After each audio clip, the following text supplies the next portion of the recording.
Olá, gente. Estamos começando mais uma edição do Povo Cidadania. Esse é o nosso espaço de diálogo sobre políticas públicas e justiça social.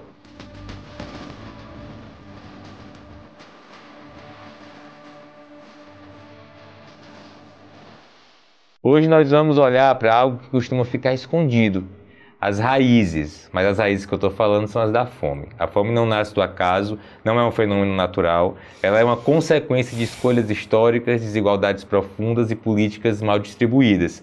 Hoje no Ceará, mais de 1 milhão de cearenses vivem com insegurança alimentar grave. Para conversar sobre isso, dizer o que está por trás disso, hein? Qual é a ligação entre a fome, renda, trabalho, acesso à terra e à educação? Vamos entender um pouco mais essas causas sociais e econômicas da insegurança alimentar com o nosso convidado de hoje, que é o professor Meneléu Neto, diretor da Diretoria de Estudos Sociais do Instituto de Pesquisa Estratégia Econômica do Ceará. E aí vamos começar a nossa conversa já polemizando. Eu já ia lhe perguntar, você vai me contestar esse número de 1 milhão de pessoas? Vou contestar esse número. É o seguinte, na verdade, embora esse número é um número resultante de uma pesquisa que foi feita durante a pandemia da Rede Pensão, que é uma pesquisa extremamente séria, robusta, não há nada que questionar nela. No entanto, o fato de que todos os indicadores sociais, né, praticamente todos eles foram alterados com o contexto da pandemia. Eu recordo que a situação de atividade econômica, sobretudo daquelas pessoas que vivem no mercado informal, foi profundamente afetada. E, obviamente, afetou, né, a maior parte das pessoas que trabalham na informalidade, principalmente no Nordeste, elas estão exatamente nas faixas de renda familiar mais baixa. Né? Então, isso afetou fortemente esse grupo da população. Afetou, na verdade, praticamente toda a população, né, economicamente ativa e ocupada, mas esse, em particular, esse grupo, foi muito afetado. E afetou, obviamente, a renda. Né? E isso fez com que os indicadores de insegurança alimentar crescessem e os de segurança alimentar decrescessem. Porque, na verdade, é o seguinte, as pesquisas de segurança alimentar são uma coisa, as pesquisas sobre linha de pobreza são outra coisa.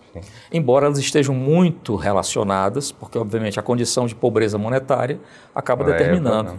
Vivemos numa sociedade capitalista e de mercado, onde o acesso a bens é basicamente mediada pelo dinheiro. Então, não há como não relacionar. Mas a pesquisa de insegurança alimentar, ela tem alguns aspectos interessantes que vale a pena esclarecer ao público, que é o seguinte. Primeiro, é uma metodologia que foi desenvolvida no Brasil, muito interessante. O Brasil inventando, né, tecnologias sociais, tecnologias de pesquisa. Porque existe um parâmetro para investigar a insegurança alimentar estabelecido a partir da ONU e da FAO, certo? Mas essas pesquisas de segurança alimentar no Brasil conseguem fornecer estatísticas sobre essa condição que você falou da fome, né, que é a insegurança alimentar, né, aguda, né, grave, a gente caracteriza como fome, né? Que é a ausência do alimento durante um dia, você não consegue se alimentar, e geralmente em famílias que possuem crianças. Certo. Tudo bem. Então, o que acontece? Nós temos a segurança alimentar. Então, ao perguntar às famílias, aos entrevistados, são uma série existe um conjunto de questões, não é? Sobre se ela acha que vai ter problema para obter o alimento, se o rendimento dela... Enfim, várias perguntas.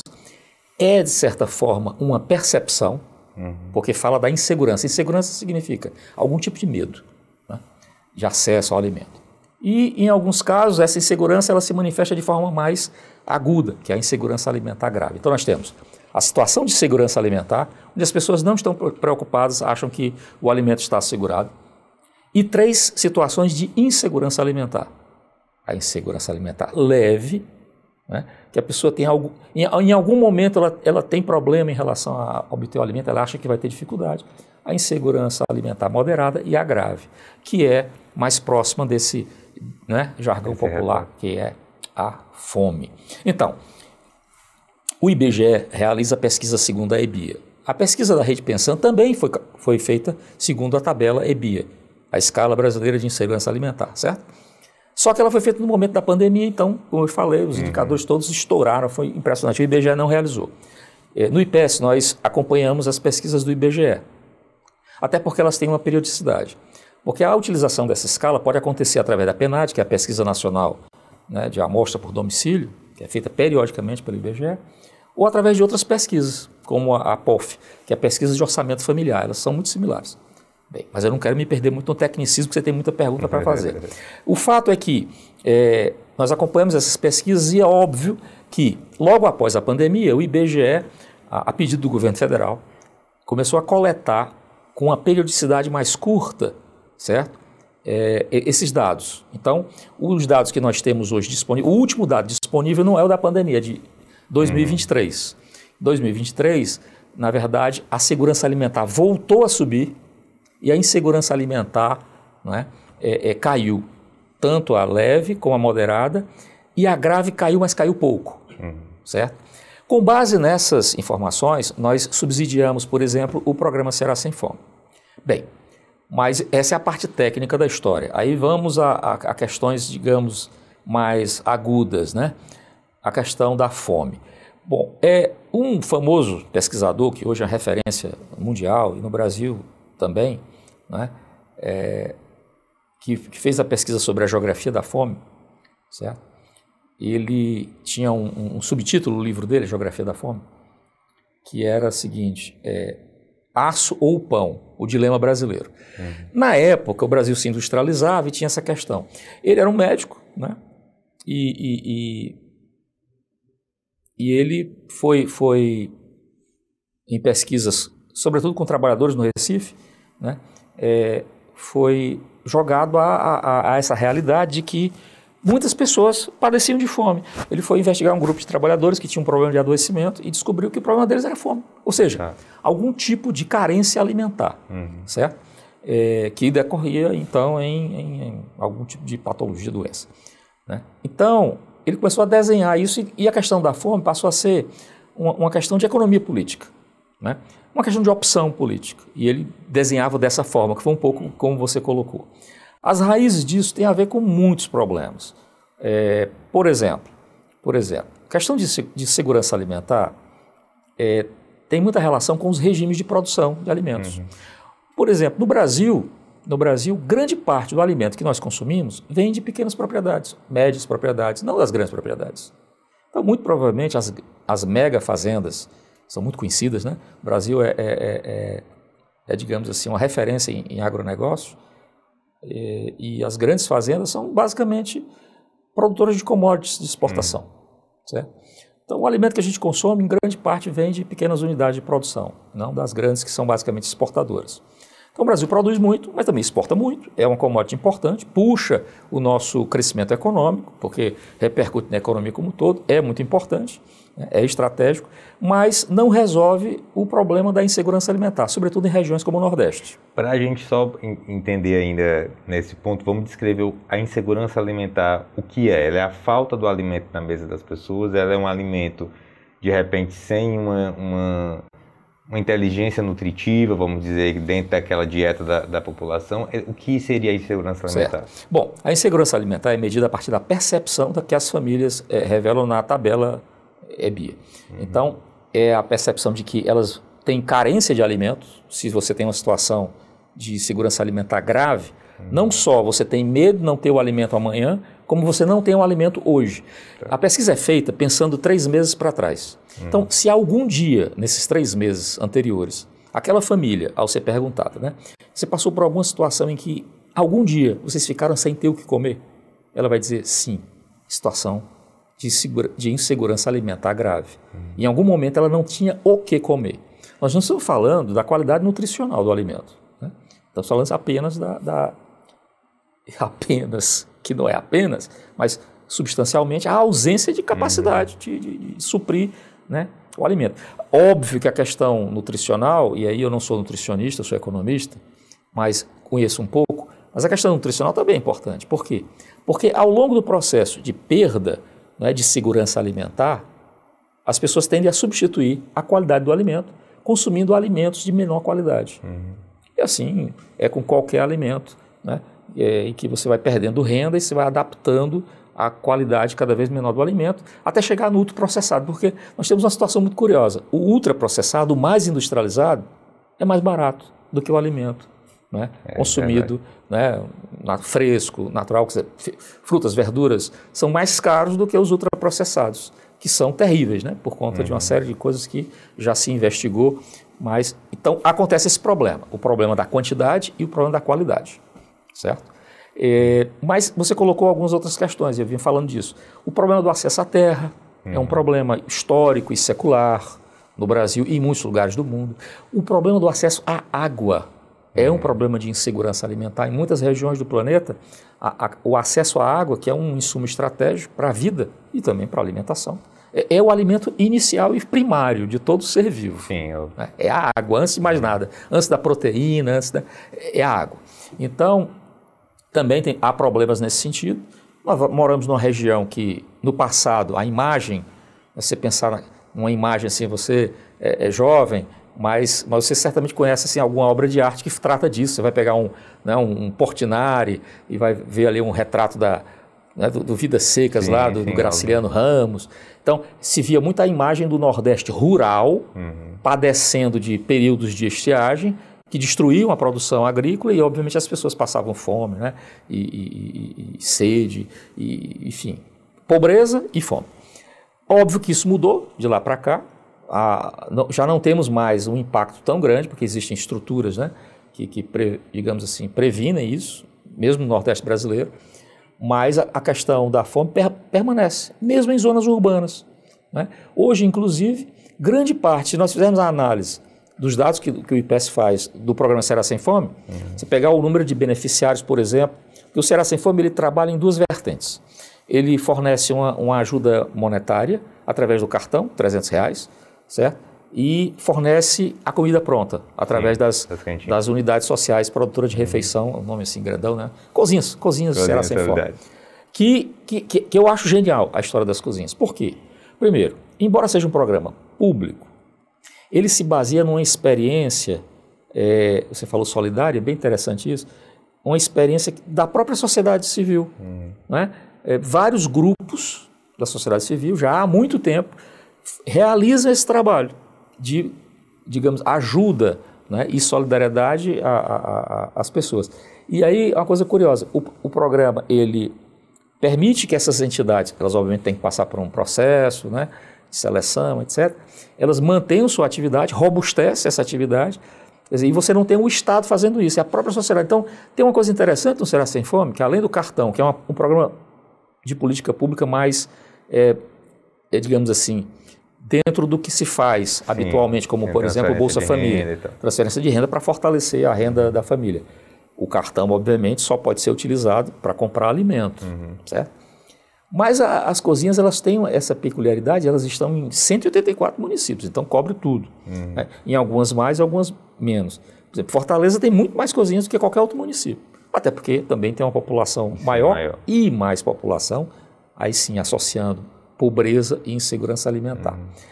E é uma coisa interessante porque, no caso do cartão, nós pré-selecionamos. Tomamos como base o CAD único, que é um cadastro de pessoas que já recebem benefícios ou pretendem receber benefícios de transferência de renda. Então, nós selecionamos por uma faixa de renda que consideramos uma linha razoável e também tem a ver com restrições orçamentárias, mas é uma linha razoável, porque são aqueles mais carentes. Então, você tem uma linha de 218 per capita como condição, se passar daquela linha, não recebe. Certo? Isso é atualizado constantemente, porque as famílias estão mudando de posição, né, enquanto renda per capita. Mas também uma série de outros critérios que tem a ver com as pesquisas. Sim. Quando a gente observa as pesquisas, seja da Rede Pensão, que você divulgou aí, um número um pouco maior, como as pesquisas do IBGE, o que se observa é que a maior probabilidade de ocorrência, eu sempre converso com um analista nosso, o Jimmy Oliveira, que é o papa nesse assunto, devia estar aqui falando disso, que ele é que faz todos os cálculos. Então, fazendo lá os estudos econométricos e estatísticos, ele verificou que o percentual, a probabilidade percentual de pessoas, né, em unidades familiares estarem em situação de insegurança alimentar é maior quando essas unidades familiares são chefiadas por mulheres. Certo?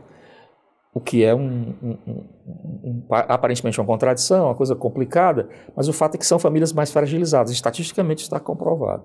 A presença de crianças também indica uma situação de fragilidade que faz com que famílias que tenham mulheres chefes de família e crianças até 12 anos, elas sejam priorizadas. Né? E também o nível de instrução das mulheres chefes de família, porque nós percebemos que, veja bem, é muito delicado falar essas coisas, porque, veja, não é o fato... Não, veja bem, pessoas com um nível de instrução mais baixo, certo? Mas, na verdade, isso aí já é decorrência da condição de carência delas. Sim. Né? Você pode dizer, porque as pessoas não têm um nível de instrução, então elas não conseguem dar uma orientação boa para a alimentação. Não é isso.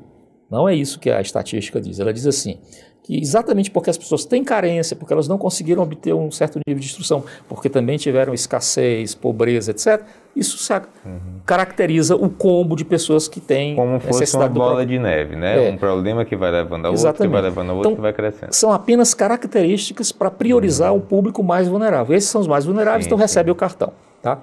E cobrem todos os municípios do estado, com a predominância de beneficiários em Fortaleza, porque há uma curiosidade, não só a maior cidade.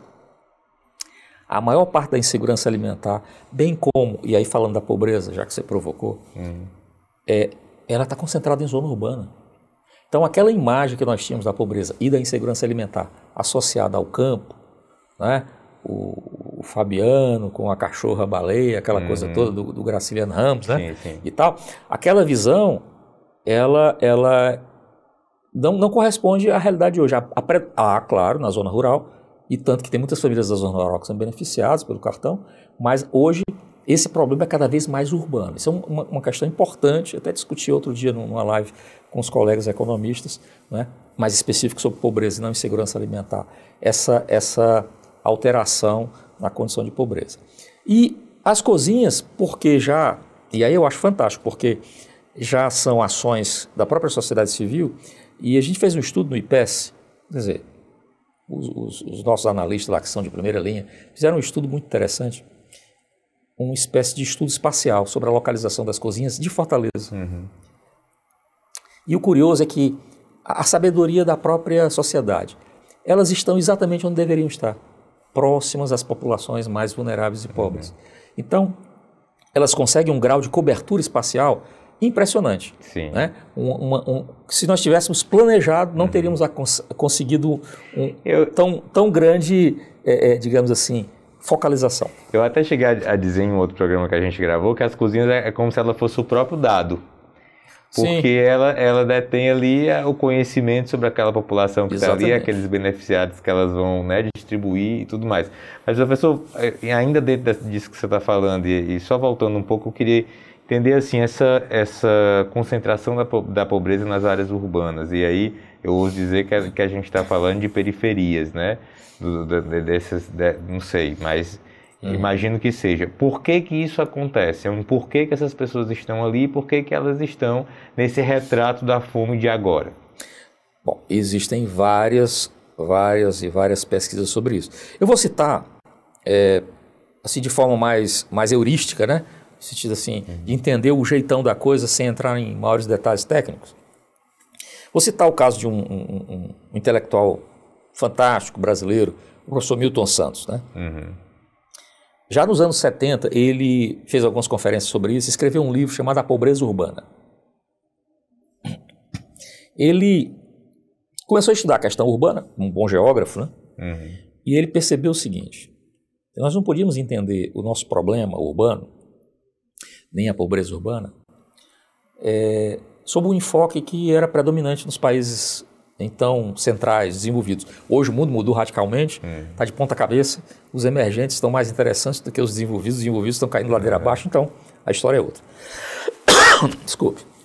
Mas enfim, e ele descobriu o seguinte, que a nossa urbanização, ela não é clássica, como foi dos países industrializados da América do Norte, da Europa Ocidental. Fomos ex-colônias, etc. E aí então ele faz uma série de discussões e descobre o seguinte, que as ondas de modernização que levaram à urbanização, elas não conseguiram incluir na escala necessária os processos, o que os processos migratórios produziram na cidade. Porque a urbanização corresponde também à mudança do modo de vida. E as pessoas vão migrando do campo para a cidade, não só do ponto de vista quantitativo, mas o modo de vida muda, né? O sertanejo de 100 anos, ele tinha um sistema de vizinhança e ajuda mútua, matava um bezerro, dava metade para o vizinho, eram todos compadres e tal. Não havia muitas trocas monetárias, circulava pouco dinheiro e tal. Só na época da colheita tinha uma cooperativa de crédito. Isso muda com o modo de vida urbano. Então, o urbano não é só mais gente na cidade, é um modo de vida monetizado, não é? Você não tem mais uma agriculturazinha de subsistência, uma criação, uma troca, coisa assim, alguma coisa do ou tipo, uma troca e tal. Então, o que acontece? O processo de urbanização no Brasil, pelas características próprias que o professor Milton coloca, se deu também num momento tardio do desenvolvimento capitalista. No momento em que a tecnologia já estava muito avançada. Então, à medida que as pessoas migraram, nem todas elas foram devidamente incorporadas ao processo de modernização, criando um circuito, né, digamos, inferior, né, que não tinha a feição daquilo que é a economia moderna capitalista. Não é a mesma coisa que informalidade, mas, digamos, né, que as pessoas podem entender assim. Isso indica que o desenvolvimento econômico capitalista ele não elimina a pobreza, como alguns autores pensavam. Não, à medida em que o país se desenvolver e crescer, ele vai acabar com a pobreza. Não, ele se desenvolve, ele cresce, a tecnologia vem, a pobreza continua. Às vezes até aumenta. Então, existe um mecanismo, né, de não incorporação ao setor moderno, portanto, o setor mais monetizado, mas as trocas são monetizadas, então as pessoas ficam com carência de renda. Aí você tem um ciclo vicioso de pobreza, fome e exclusão, né, que só é rompido, né, mais recentemente por conta de uma série de políticas públicas. Então, o que salva o nosso povo é que, com o fim das estruturas mais liberais do modo de vida, que acabou na década de 30 do século passado, progressivamente o Estado foi assumindo uma série de funções, né, importantes na área de saúde, educação, porque nem sempre foi assim, e garantindo a universalização desses direitos, que permite que as pessoas tenham acesso a alguns serviços básicos não monetizados. Mesmo assim, boa parte da vida é monetizada. Então, o que significa dizer que a carência de renda acaba refletindo, e a pobreza, em uma série de outros aspectos, e um deles é a carência alimentar, é a insegurança alimentar.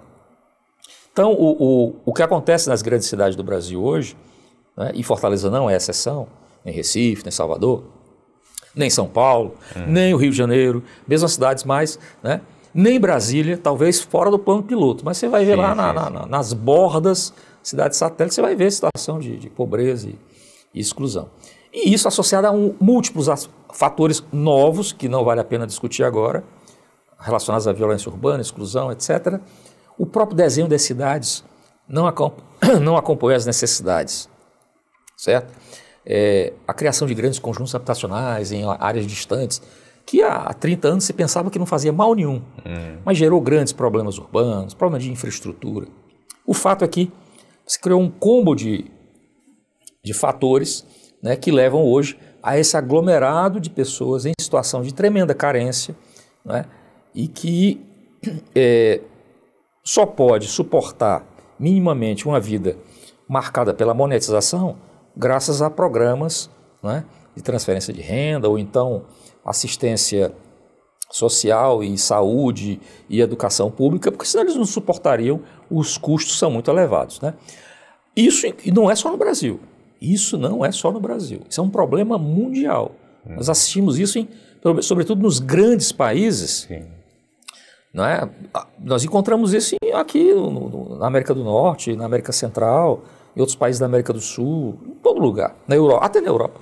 Dependendo do país, mesmo em países grandes, você já encontra bolsões de pobreza e carência. É um problema hoje muito grave. Tanto que pesquisadores trocam experiências, né, e vêm muito ao Brasil por conta do desenvolvimento dessas tecnologias sociais no Brasil, que são realmente bem efetivas. Nesse ponto, o Ceará Sem Fome, aí é uma questão para a gente discutir aqui. Ele me parece um programa que ele não vou dizer resolveu, mas é um programa bonito de você olhar. Ele de fora, por exemplo, né?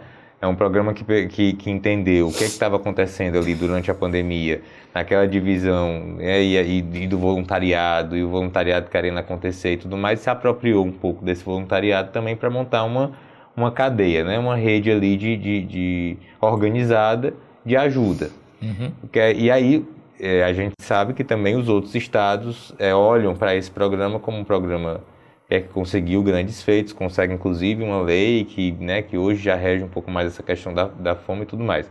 Eu lhe pergunto se isso o Brasil realmente é vamos supor, um líder nesse sentido, né? Um líder no sentido de ser exemplo das questões sociais, e eu pergunto isso mais olhando para o Ceará também e focando no Ceará Sem Fome. Quer dizer, esse programa conseguiu muitos feitos, né, apesar do pouco tempo em relação a esse combate à fome? Você falou bem. Ele começa em 2023, efetivamente, né? Exato. Então ainda é muito cedo. Porque esse problema é secular e estrutural. Sim, desigualdade de renda, problema de pobreza, etc. Que acaba alimentando, né, o outro conjunto de problemas. Bem, o Brasil é uma referência, sim, e tem sido, desde que, quando o presidente Lula lançou o Brasil Fome Zero, né, ainda nos primeiros mandatos, e conseguiu tirar o Brasil do mapa da fome, da FAO. Né, da FAO. Claro que você sempre vai ter alguma situação, como eu disse, a situação de insegurança alimentar pode ocorrer até em sociedades opulentas, dependendo se é uma catástrofe, um terremoto, não é uma guerra, pode acontecer. Né? Não é apenas uma questão de sociedades de baixa renda e bolsões de pobreza. Mas, de fato, né, do ponto de vista da FAO, o Brasil saiu do mapa da fome, né? Segundo o governo Lula, e foi realmente uma façanha, certo? Ele voltou ao mapa da fome, houve aí um interregno, né? Depois que a presidenta Dilma sofreu o impeachment, políticas sociais mais restritivas reduziram os programas sociais. Isso teve impacto direto nessas populações. Porque não foi só o fato de que a política social foi restringida, né? Menos recursos, etc. Foi também um contexto de recessão. A gente não pode esquecer que em 2008 houve uma crise mundial. Sim. Né? Essa crise começa nos Estados Unidos, a crise subprime, afeta o mundo todo. No Brasil ela chega com um certo retardo, né? Ela vai chegar aqui por volta de 2013, 2014, mas vai atingir o Brasil. E isso repercute no indicador, por exemplo, de insegurança alimentar, quando o IBGE faz a POF de 2017 e 2018. Tem um impacto.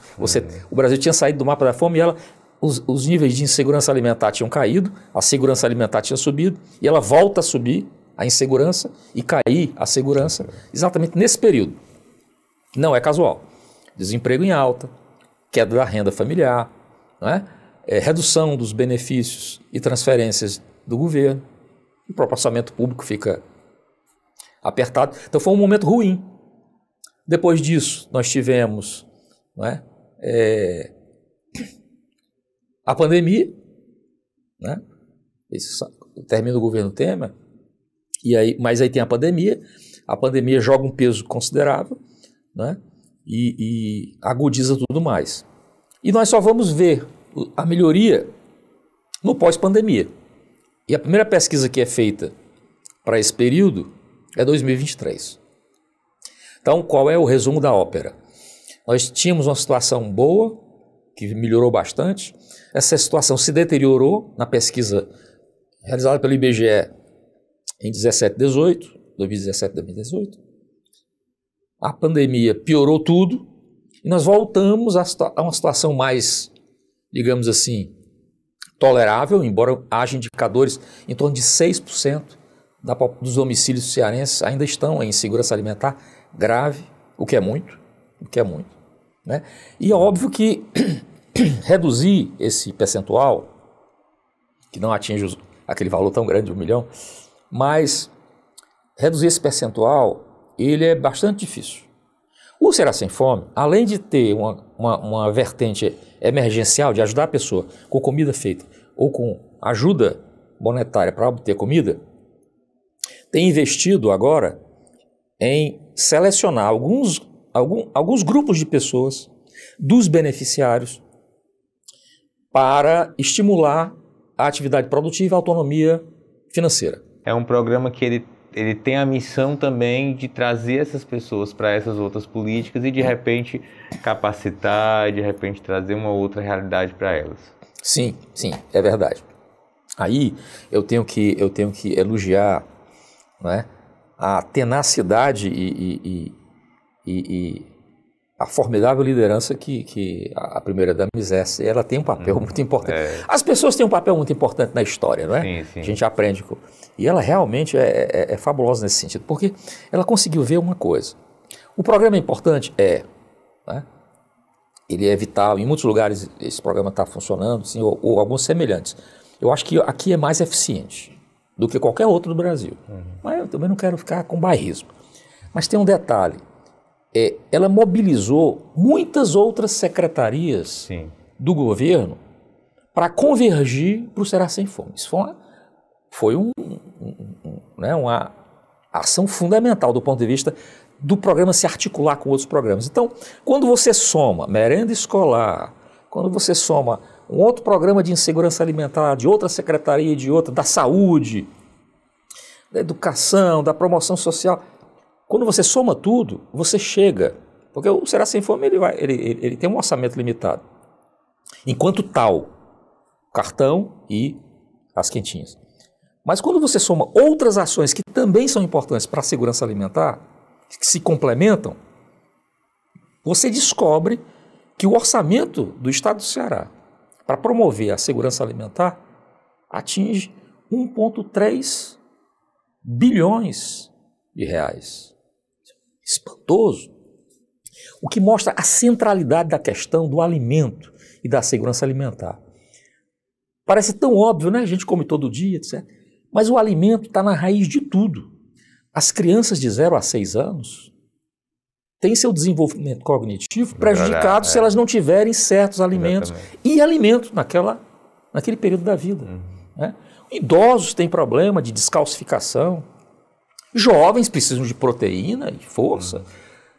Enfim, como descobriu, né, o nosso doutor Josué, né, nas suas pesquisas com os trabalhadores do Recife, aquele problema dos trabalhadores, aquele adoecimento, era a falta de nutrientes básicos, como qualquer, né, ser vivo. Precisa, ser vivo. A planta precisa de água, nós também precisamos. Então, o que é que acontece? A matriz de qualquer questão numa sociedade, do ponto de vista econômico, social, político, cultural, nasce lá no alimento. Eu lembro agora, estava olhando aqui para você, me lembrei agora, na hora. Lembrei de um livro que eu adoro, do Claude Lévi-Strauss, né? Que é um antropólogo francês. E ele fala que a civilização começa quando o homem passa a fazer o cozimento dos alimentos. Porque a civilização tem a ver com a cultura. A cultura, que é o quê? Criar padrões que vão além do natural, que nos tornam o que somos, homens, seres naturais, mas sociais, começa com o alimento. O alimento está na base de tudo. Se você pensar na sua vida, você vai lembrar da sua infância, né? Você vai lembrar do alimento, da sua avó, da sua mãe. Se você quiser pensar numa coisa sofisticada, você deve ser leitor do Proust, né? Em busca do tempo perdido. Você tem cara de quem gosta dessas coisas. Aí você vai lembrar da cena, da recordação da infância da Madeleine, né? No chá. Né? Que ele, ao sentir o aroma, ele recorda tudo da infância. É a memória afetiva. A nossa vida tem muito a ver com o alimento. E, rapaz, a gente não passa sem o alimento. É verdade. Seja como coisa sofisticada, seja como necessidade puramente nutricional. O fato é, ela descobriu como articular várias políticas em torno disso e indo além do alimento. Ela tem uma frase lá bem interessante que eu gosto, que ela... Não, mas o programa é mais do que um prato de comida. Porque realmente em torno da comida as pessoas se reúnem, as pessoas se socializam, as pessoas conversam, se ajudam. Então realmente é uma visão, né, fantástica da coisa, e ela realmente conseguiu articular, ela mobiliza muita gente, e não é só o Estado. O programa ele tem a dimensão da sociedade civil, não só nas cozinhas, mas do pacto, né? Sim, Empresas, sim. setores da sociedade civil que ajudam de outra forma. Então, se mobiliza em torno dessa coisa que parece simples, mas é essencial à vida e ao desenvolvimento de qualquer sociedade. Perfeito. Professor, muito obrigado pela sua participação. Eu acho que a gente completou assim muita coisa hoje, né, dentro dessa visão. É um programa que a gente se orgulhou assim de poder mostrar aqui nesse projeto e entender que isso está acontecendo aqui no Ceará, tá bom? Obrigado. Claro. E aí, gente, a gente vai encerrar dizendo aquela frase que a gente vem falando nesses programas todos, que alimentar hoje é urgente, planejar o amanhã é indispensável. Essa temporada toda nós conversamos a respeito de que combater a fome é possível, né? Quando um conjunto de ações acontece, né? O Estado que vai agindo, é quando o povo participa também, quando as políticas públicas escutam e respeitam a realidade de quem mais precisa. Então, professor, muito obrigado mais uma vez. A gente vai encerrando por aqui, nós vamos nos encontrar de novo, conversando mais a respeito da fome e também do programa Ceará Sem Fome, que vai aí de encontro, tentando resolver algumas coisas aí na emergência. A gente se encontra no próximo episódio.